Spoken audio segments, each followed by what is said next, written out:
नमस्कार मित्रमंडळी. अहो, गावाच्या तळणतीत राहत होतो आम्ही सकाळी 6 ते संध्याकाळी 9-10 वाजेपर्यंत.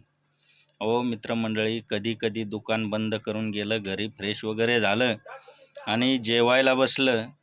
जेवणाचे 4-2 घास खाल्ले, तर काही एखाद्या अर्धा माणसाचा फोन येतो. "अरे लय अर्जंट आहे, लय गरज आहे, मला दवाखान्यात जायचं आहे, 10-5 रुपये लागतात किंवा मला सामान पाहिजे, पेशंट आलेलं आहे घरी, त्याला काही करून घालायचं आहे."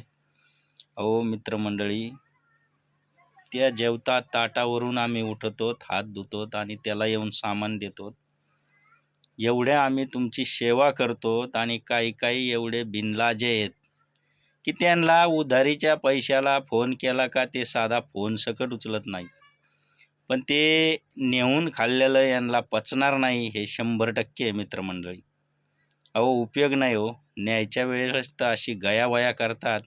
भाऊ, तात्या, तुमचा काही 1 रुपया आम्ही ठेवीत नाहीत. खरोखर गरज आहे.